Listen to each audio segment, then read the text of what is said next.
Welcome back to another episode of the Canon on the Boomer Bust channel. I'm your host, Terry, and today talking about Ray Fisher and his exclusive interview with the Hollywood Reporter, talking about everything with Justice League and Warner Brothers. So this came out mid last week, and I just was too busy, didn't have a chance to sit down and talk about this when I first read it, because when it first came out, I read it that day, throughout the day, and when I finished, I was like really fired up and I really wanted to talk about it, and I still am, but just wasn't able to. So, but I want to make sure I made time to discuss this, because I think it's a very interesting story. It finally puts to bed a lot of the things that were talked about over this time, and a lot of back and forth. Unfortunately, as these things tend to become, it became a platform for people to stand on their,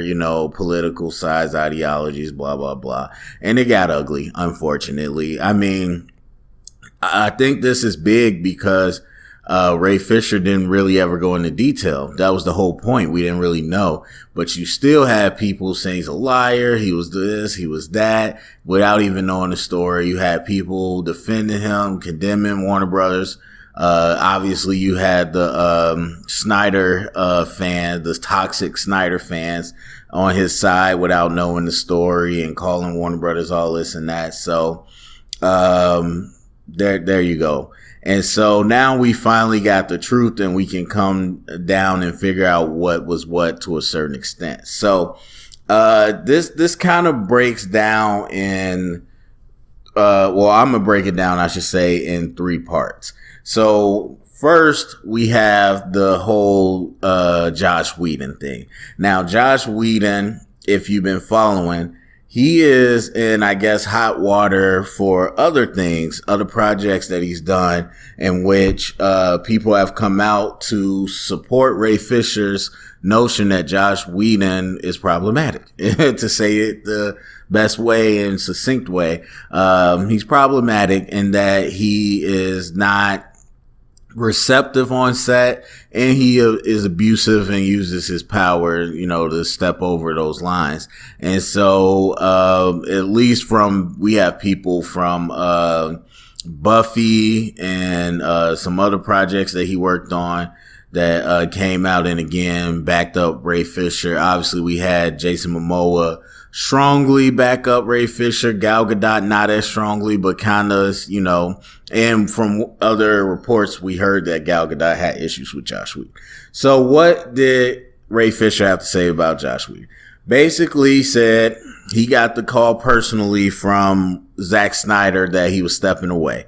And once that happened, Ray Fisher's agent said that Joss Whedon's taking over. He's making some revisions. So Ray Fisher flew out to LA and met with Josh and got the script, and said he read it a couple times, and he basically sent back his notes. He said that Joss Whedon sent out an email asking for, comments, notes, or praise, and then he ended up on a phone conversation with Whedon, and where Whedon said that, it feels like I'm taking notes, and I don't take notes from anybody, not even Robert Downey Jr.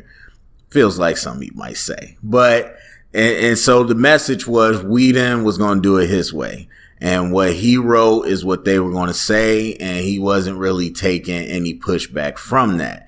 And so not only did it become a issue of like creative difference, it became like a power issue.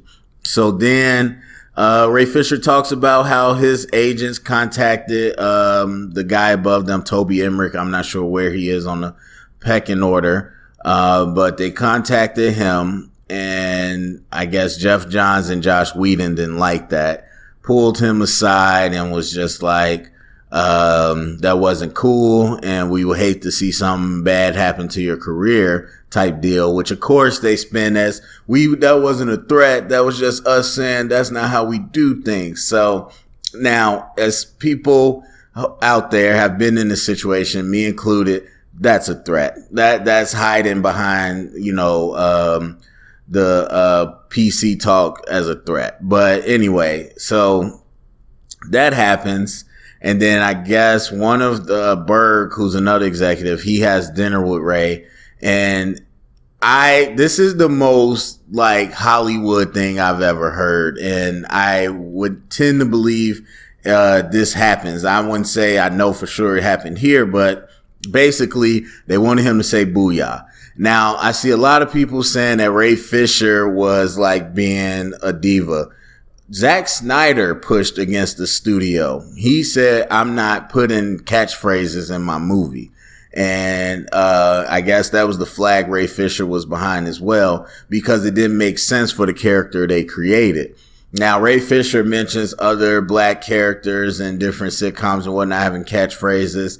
And the only black character in this movie having to have a catchphrase he felt some type of way about. And some people was like, Aquaman had, my man, and I'm like, that's not a catchphrase, whatever. To me, not a huge deal, but a big deal for him.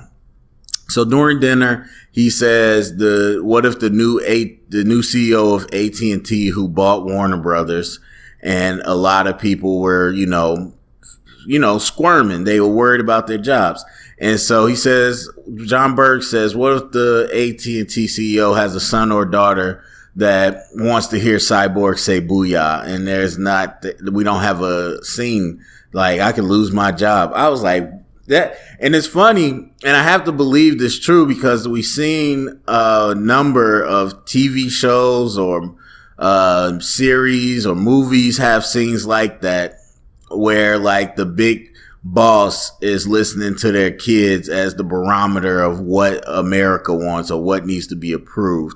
We've seen that, and we've heard stories about that from real people. So I have to believe that is a Hollywood thing. And it sounds like a thing because people that are so removed from everything just don't know what's going on. So anyway, it felt like, him being pushed into it, and he did it. And what was disturbing was that Ray Fisher says after he said that line, Josh Whedon whispered something in his ear that basically was to the tune of like, say the lines as they're written, or like do your job, like something like that. And it's like, okay, Josh Whedon sounds like a dick, and it's kind of been backed up by a lot of people that he's a dick. So that was the whole thing with Josh Whedon. Then part two is Jeff Johns, who, unfortunately for me, is somebody that I lose favor with after reading all this. Now, to be fair, I didn't really know him that well. Like, I've seen some of his stuff. I'm not a huge comic book reader, but I know some of the stories he's written. Obviously, I know he's written on a lot of the animated stuff. And I was just happy to have a comic person come in and be part of the DC when it was clear that the execs didn't know what they were doing. But he wasn't much better either. And so, he basically was like, we can't piss Josh Whedon off for whatever. I don't know what reason he was so indebted to Josh Whedon, but he told Ray, like, we can't piss Josh off. Like, we need to follow his direction, blah, blah, blah. And then similarly, Ray Fisher feels like, Jeff Johns did not listen to the perspective of him and other actors, in which, just like Whedon, where they would say like, okay, this might come off as offensive, or you probably shouldn't do this, or this doesn't portray a black person right, or Gal Gadot saying, I don't like how this, is a stereotype towards women, or Jason Momoa. These people, seems like people of color, they never mention anything about Affleck or Cavill, but they had their issues with how they were being portrayed. And they were pretty much dismissed by Jeff Johns and Josh Whedon.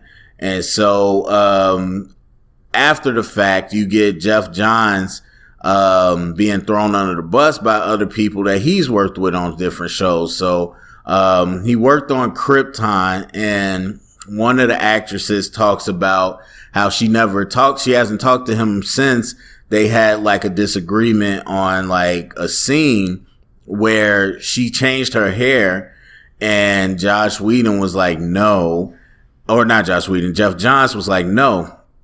And she was like, it's common for black women to change their hair sometimes, like, you know, or at least have different styles multiple days in a row or sometimes in the same day. And he was like, no, that's not a thing. And so she said she didn't talk to him because he told her what is and what's not a black thing. And then the reason I don't really feel for Jeff Johns is that he says all the red flag things that make all the earmark things that make you feel like he is being discriminatory or something or prejudiced, because he didn't comment, but his publisher or whatever, his representative commented, and it was stuff like, now they kind of spun some of the other things, like the threat. They said, well, we didn't really say that. Same thing with the hair thing. They was like, no, Jeff was just explaining that each scene needs continuity and blah, blah, blah. So they spun that. But the thing is, his publicist was like, Jeff wants to be described as a Lebanese American, just to let people know. And it's like, okay, why else would he say that other than to say, I'm not white? Everybody wants to not be white now when it's time to. So there's that. Then he's like, oh, Jeff Johns was married to a black woman for this many years and has mixed kids. He knows the whole hair thing. I'm like, really? So Jeff Johns a couple times pulls my best friend is black. He pulls that as if and again, that's fine to have that perspective, but to use it as in the context as if you can't do something offensive because of that is in itself problematic. So Jeff Johns kind of in that same wheelhouse, not necessarily do my way or the highway, but just really thought he knew better and wouldn't really take people's notes. So that is, and obviously he was trying to let Josh Whedon do his thing and get everybody else in line with it. So that was the big beef there. So after all that, the movie comes out 2 years later.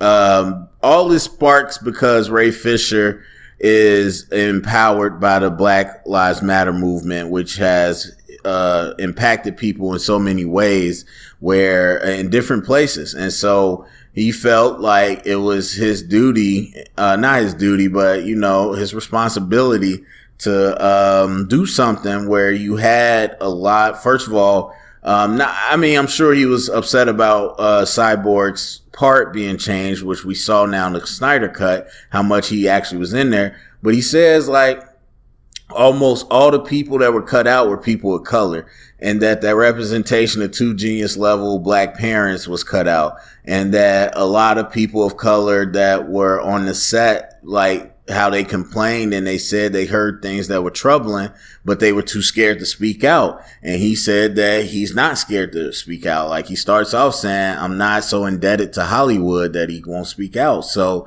he felt he needed to speak and amplify their voices. And most of the reason he hasn't came out before now is because he still doesn't want to reveal too much about people who spoke up, but they don't want their names out there because he don't want them to lose their job. So there's that. So they launched this investigation. And Warner Brothers launches this investigation. And Ray said that he talked with 2 people for about 2 hours. And he told them about stuff that happened to him. He told them some names of some witnesses that said they were stepped forward. And, you know, he'll go from there. So then he said after weeks, you know, it'd be on and off, but he heard from a lot of the people that witnesses that he named, none of them had been contacted. And so he started to push the issue. And then Warner Brothers got an outside investigator, and he said that they told him, like, we really like him and we worked with him before, so he was suspicious. Then an unnamed veteran at Warner Brothers talked to Fisher on the side and said, don't trust the investigation, especially if a certain executive is the one overseeing it, because they, you know, swept stuff under the rug before. So Fisher asked, you know, multiple times, who's in charge of the investigation. and they just didn't tell him. And he kept asking. And then one day they gave him a name of an attorney, and Ray Fisher looked it up, and it was like the only black attorney they had that had a headshot. And he looked into it, and he said the lawyer didn't have anything to do with the investigation. So it seemed like they just gave him a name because that person was black, and that might make him feel better. And so there's that. Berg, so John Berg talked to the investigators, and he kind of changed his story. He was like, we're being ran by a bunch of straight white men, and hopefully we get more diverse. And he's sorry that, blah, blah, blah. They had those experiences. And so Ray talks about his meeting with Walter Hamada, who took over for Warner Brothers, and he took over for Kevin Tsujihara, who ended up getting fired or ended up stepping down because of his scandal. And Walter Hamada basically said, I'm trying to get past everything with Justice League, that I'm not bringing Joss Whedon back. He was an a-hole. And basically he said, I don't know John Berg. I know Whedon's a dick, but Jeff Johns is a good dude. Like, he was the one trying to help out. Like, I think you should leave him alone. His name is in the mud, and we don't want you to do that. And so obviously Ray Fisher didn't really listen. And so then he threw Walter Hamada's name under the bus too. He said that Walter Hamada was throwing other people under the bus to protect Jeff Johns. And that stems from that conversation. So obviously they deny it. Now, Warner Brothers, at one point, Warner Brothers at one point talked with Fisher. These are some of the details that's important. Warner Brothers at one point talked to Ray Fisher, and they told this man when he had his SAG, his studio, Screen Actors Guild representative with him. They talked with him and was like, bro, where'd you get the name from that attorney you gave me? And then they said that they just pulled the name off the internet. So they admitted that they just did that, even though she had nothing to do with the investigation. So then the head of communications at Warner Brothers, and I guess is an inclusion officer, she talked about this incident where Warner Brothers said that Ray Fisher didn't cooperate with the investigation. That's been going around a lot, saying that he didn't cooperate. So Ray said he talked to them the one time. They didn't call him after that. And that, again, there were certain names he didn't give because, and even Christie herself asked for certain names. And he was like, I gave y'all the names of the people that's comfortable. I'm not giving the other names. And then they refused to tell him who was running the investigation, all that. So then they put out this tweet or message, whatever they said, and was like, or they put out a statement saying Ray Fisher refused to investigate. So the head of communications at Warner Media confirmed that that statement was put out by third-hand information, and that the studio department was responding emotionally, and that she didn't believe that what they were saying was true, and she didn't approve that message. And after that, she was upset and told them that she made it clear to everybody else, nobody else say anything about Ray Fisher unless it comes through her. So that whole thing about Ray Fisher not cooperating by somebody in Warner Brothers was shut down as not true. So there's that. And then Ray Fisher was still looking for an apology, but the same person in communications said, I think the people was being emotional and they had third-hand information. She believes that they believed it was true at the moment. Whether they looked into it or not, they thought it was true, and that there shouldn't be an apology if people thought they was doing something truthful at the time. So obviously Ray Fisher didn't like that. He wanted a more formal apology. And again, he said that, hey, like, they put out that statement trying to discredit him and say stuff that wasn't true. So they brought in this other investigator who forgot the name. It's somewhere here, but they bring in this other investigator that they thought would be like, more objective. And this is the person that said that after going through the evidence, basically there was no evidence that the edits they made in Justice League were racially motivated. So there you go. And then Ray Fisher tried to get more information, but basically she said it's limited what she can say. She was only authorized to explain anything to do. Well, he said it seems like she was only authorized to explain anything to do with race, but she couldn't really give him more information about the questions that he wanted. So, they finished the investigation, wrapped it up, said it was all good. And again, I think it's been the same thing from that point. Like, Ray Fisher didn't like the results. He's still been tweeting out. And then they used his own tweet against him when they said they took him from the Flash movie. They said that Ray Fisher said he won't be involved with anything with Walter Hamada. So due to this information, we're going to move ahead. So they used his own tweet against him to say they're going to move ahead without him. And they also said that he was trying to get double pay. And Ray Fisher said that when he got the new script, it was basically a cameo for the Flash when it was a much bigger part the first time. And that the pay that they were giving him was significantly reduced, and that he wanted it to be in line with what he should have got after, being Cyborg for a second time.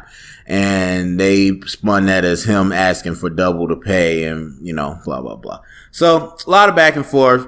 That's pretty much it. Now, at the end of the day, when I think about it and you see it's a story of greed. It's a story of ego. It's a story about some racial insensitivities. At the end of the day, people want to say who's right or who's wrong. Warner Brothers is wrong. Warner Brothers is wrong. But the question that I think of is how important is this? Now, again, I think you have people who are at a level where their issues are different than ours. As people want to say first world problems, but their issues are different than ours. I don't blame Ray Fisher because that's his platform.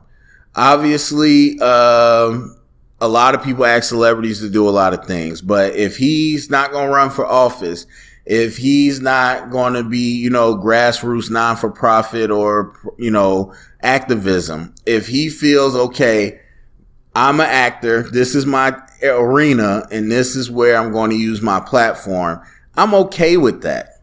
But at the end of the day, the way it kind of all blew up, for it to come down to a douchebag of a director, which we hear a lot about, if you follow any movie stuff, it's a lot of those. For it to come down to a studio being greedy, we already know that Kevin Tsujihara tried to push the movie out so he could get his bonus before the AT&T took over. We hear about these executives trying to kiss the feet of AT&T, and we already know AT&T and Warner Brothers are beefing because AT&T is the one that pushed the Snyder cut out, and the Warner Brothers didn't want to do it. So we got corporations, people making decisions, not listening to other people. We got a douchebag of a director. You have what I think honestly is coincidence, because I've seen the Snyder cut. Yes, Cyborg's story was changed around a bit. Honestly, for me, it's the same story. It ain't too much different. It's a lot more you see, and it was changed around. So yes, he took a hit, but his mom being cut out, that's a result of them trimming the fat on his story. Iris West being cut out, that scene's not needed. 100% not needed. I don't really care about that scene. The one lady that he gives the money to, okay, I think that was a cool scene, but again, they trimmed the fat on that. The man Joss Whedon was told to cut a movie in half and still make it, appealing. And that's a tough job. And I don't think he did a great job. And so I'm not excusing any of his behavior, but I understand the cuts of the movie. Now, as far as taking notes and being collegial with each other, hey, people are dicks.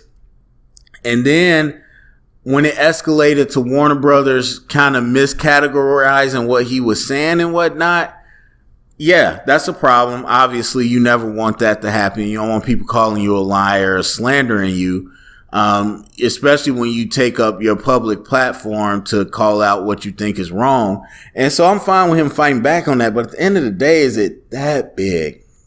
You got to look at, again, Jason Momoa backed up, he backed up Ray Fisher through tweets. He was like, it's effed up. Warner Brothers put out a fake, source on the same day that Ray Fisher first tweeted about all this to distract people.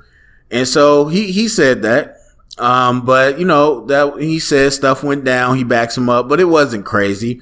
Gal Gadot eventually said she backed him up. But, when they contacted her for this piece, she said she had her issues with Warner Brothers and I moved on. That's it. She went straight, she went political. Jason Momoa, not super political, but he's going political. He's got his career. She's got her career. Henry Cavill, Ben Affleck, never heard nothing from him. Like, Ray Fisher chose not to play ball. And I'm not faulting him for that. But he went about it this way. Warner Brothers was dirty for the way they went about it. But at the end of the day, it's just, to me, like, is this a huge deal for what it was built up to be? No. It really wasn't. Not to me. It really wasn't. I mean, we know this. We got a homogeny of people that are in power in a lot of places, especially Hollywood, and they're going to have limited minds. They're going to have limited perspective. And until we diversify, we're not going to have different perspectives. And you got egotistic people who aren't going to listen to other people. So there's that too. So, at the end of the day, again, I think Warner Brothers were wrong, but I don't think this was that big of a deal. All right, so that's it for me. Go down in the comment section. Let me know what you think. Share it around. Get the conversation started. Thumbs up, subscribe, and remember, if you heard it here, it's official canon.